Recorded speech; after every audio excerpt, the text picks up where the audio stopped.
So, what do Joel Osteen, academic research, and a fight with my wife all have in common? Some questions I've been thinking about lately are, how do we communicate truth? How do we understand truth? And how do people change their mind? What do you do when two people who are normally on the same page with most everything end up in a fight that seemingly threatens their trust between the two of them? I think about stuff like this for practical reasons. My goal in life is to communicate God's gospel to an unbelieving world. Another goal I have in life is to communicate the truth of the Bible to the church. But what I'm finding out is that people perceive truth on more levels than simply the words or the topics that I communicate. And this has become a source of frustration to me. Why is it that I can't be taken at face value? Why is it that my credibility isn't good enough to convince somebody of the material that I want to convey? As I think about these questions, I'm finding out that there's much more to communicating truth than just explaining it. I have been accused, me personally, of being an arrogant and harsh individual with my commentary and opinions in conversations with others. But my intention is not to be argumentative or harsh when I have what I consider, friendly debates with people. But at that point, it appears that it's my fault, and I'm taking ownership for this. It's my fault, seemingly because of the delivery, my delivery of the information that I want to convey. Even though this seems to be common sense to other people, for me it's been an eye-opening disappointment. It seems that people don't take in the totality of a friendship to interpret an individual in a moment. If I have been completely reliable in the past and have been compassionate and have stepped in at times of need in someone's life, that all seems to be swept away in the moment if I communicate what I simply perceive to be direct and honest, but somebody else perceives it as being harsh, despite the fact that they know me and they've known me for years. The person who I'm in a conversation with may not take in the totality of our relationship in the past and the compassion that I've extended, and it simply interpret my communication as being harmful or hurtful because it's direct. And what I perceive to be honest, they perceive to be harsh and seemingly coming from an arrogant posture, which most of the time I would say that's not the case with me. I'm not trying to do that. It's just a new revelation to me to realize that anytime I want to communicate with someone, much of their assessment of the truth of what I'm saying will be determined by the style in which I convey that truth. They don't look at our past relationship to know that my intentions in the past were always good. If in this one incident I sound harsh, then I'm assumed to not be telling them the truth in love. It seems then that in this situation I am assumed to be a person who has an agenda and who's trying to control someone with my particular beliefs. This is difficult for me because I don't look at myself as a person who's controlling or manipulative, who has an unreasonable agenda. I'm not going to lie. I've got an agenda. I do. I want people to understand God. I want people to understand the Bible. That's my agenda. And so somebody might say, well, you're coming down to your interpretation of the Bible. So be it. My purpose is to communicate God's truth to people. So what does all this have to do with Joel Osteen, academic research, and a recent fight with my wife? First of all, it's interesting to me that Joel Osteen can be perceived as being friendly and trustable, and a trustable source of information simply because he smiles and he speaks to you in a way that is gentle and compassionate when he's presenting his information that he wants you to accept. This seems to be a tactic to me that seems superficial and manipulative. I am surprised that people would believe someone is telling you the truth simply because they smile and they're gentle in their presentation. I know that some of you would say, I don't trust Joel Osteen for a second. The problem is that many millions of people do, as they express their vote of confidence in his message when they buy his books. It's just surprising to me that people would trust a stranger and take his word on what he's conveying simply because he's smiling and gentle. I am equally surprised at people who have known me for a long time and realize that I am committed to them and have demonstrated that I have their best interest in mind in the past. And then they would doubt me simply because in one conversation I had with them that's direct or too emotional or unemotional, and they deem me as being harsh. And my general theme of this post is that I'm wondering how it is that people perceive and receive truth. I keep running into this problem with friends fighting each other, friends who should be friends who are fighting each other, me and my wife getting in a fight, and then people misunderstanding my intentions when I want to talk to them about God. How do people perceive truth? So, what does academic research have to do with this? Today, I believe there are many people who think that scientific or academic research is something that should be trusted, and that we should base decisions on our life on the conclusions of scientists or academics. My concern with people who embrace scientific truth as being reliable and trustable is that they don't understand the statistics behind the research. I was a science major as an undergraduate. I'm not an expert in science, but I'm familiar with science anyways. I also have a graduate degree in counseling. And when I was taking my counseling classes, one of the things that I was required to take was a class in statistics. Now, one thing that I have to point out is that social science, social research are substantially less reliable than scientific science and scientific research. It's just a fact. However, there are similarities in the way they gather information to come to scientific conclusions or their version of the truth. When I had to take statistics classes from a social science perspective, what I found out was that there were several things one needs to know about the research and how it was conducted and how the statistics were compiled in order to know whether or not the conclusions that were reached were true.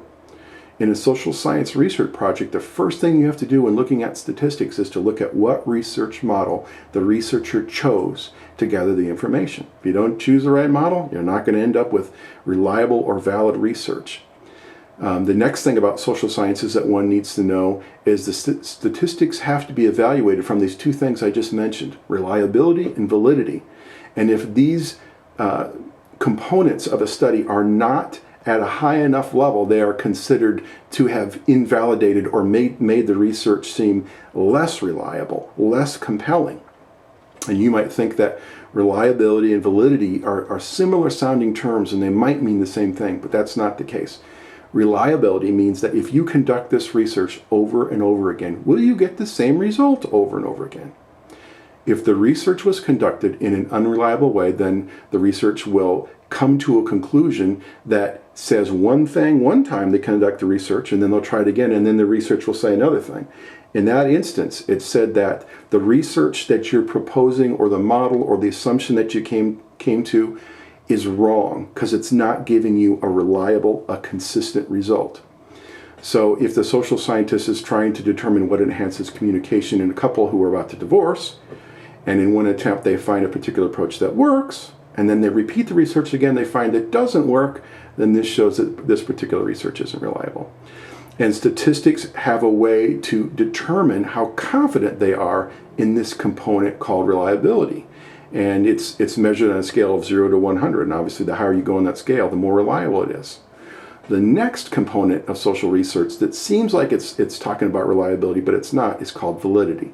Validity in social science research measures whether or not what the results you are getting are true. You might get the same result over and over again, and so it's said to be reliable. But what if you're getting a reliably false information? That's said to be invalid. And that's what validity measures in social science research. The last thing that someone else needs to evaluate in social science research is called the alpha coefficients, and it's part of the mathematical formulas that they use to determine a lot of this stuff that I'm talking about. And this is especially important because it's kind of an overall statistic that helps the researcher figure out how confident they are going to be in the results that they get. If they choose a really high alpha coefficient, a high statistic that determines that the research is going to be probable, it's harder for them to create a research model that will work. And so they have to cheat this back to say maybe 90% confidence interval. And that means that they're 90% confident that all the research that they've just done is true and right and valid.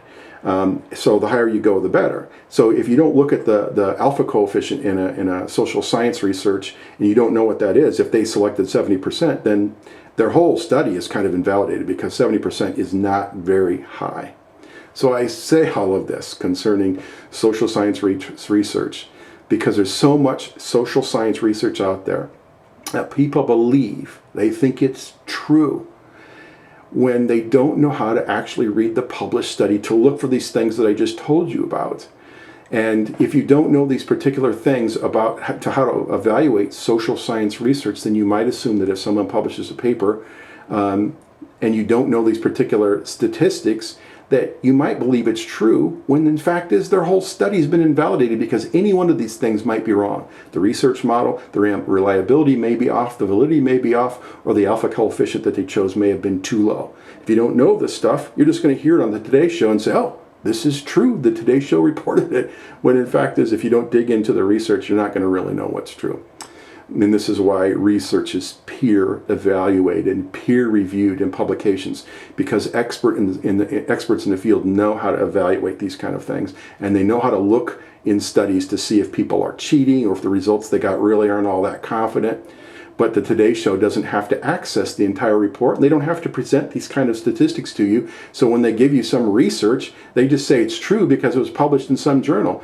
You know, if they don't publish the next periodical after the one that's published in, they won't know how all the other scientists responded to this, because they all might say, oh, this is garbage. You know, so when you see research that's published that day in some particular journal, you should be very skeptical about it, and you should wait until, you know, the next quarter when the other researchers have evaluated the model and gone through the research and decided whether it's true or not.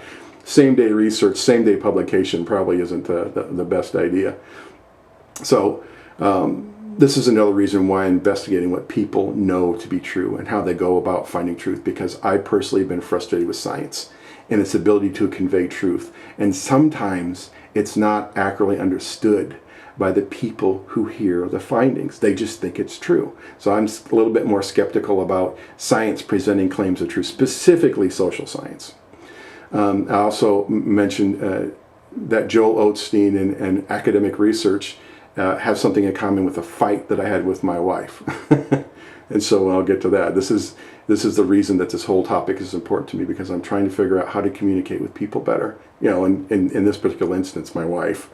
I want people to understand the gospel of God better also. And I want to personally, people to believe me in my presentation. All of this can be summed up by this fight that I had with my wife recently. In the fight, my wife said that 99% of the time, I'm the most wonderful person in the world to be married. Oh, I'm so great. And she would never want to be married to anybody else. But she said, 1% of the time, you're such a bad person. You are harsh.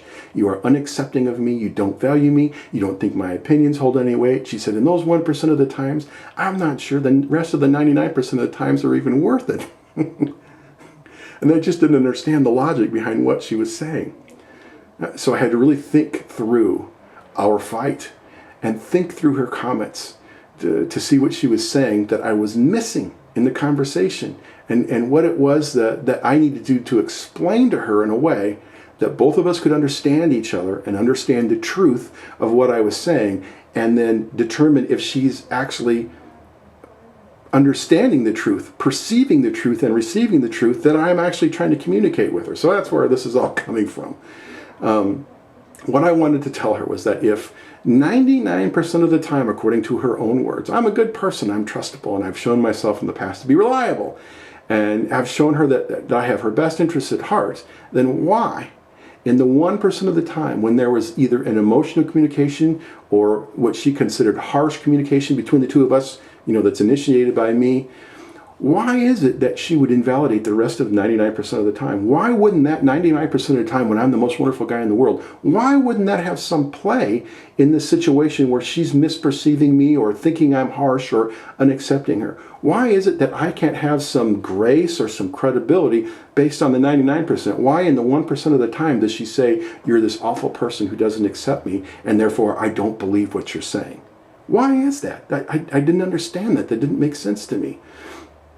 And so I told her that her perception of this 1% thing in this one situation wasn't true.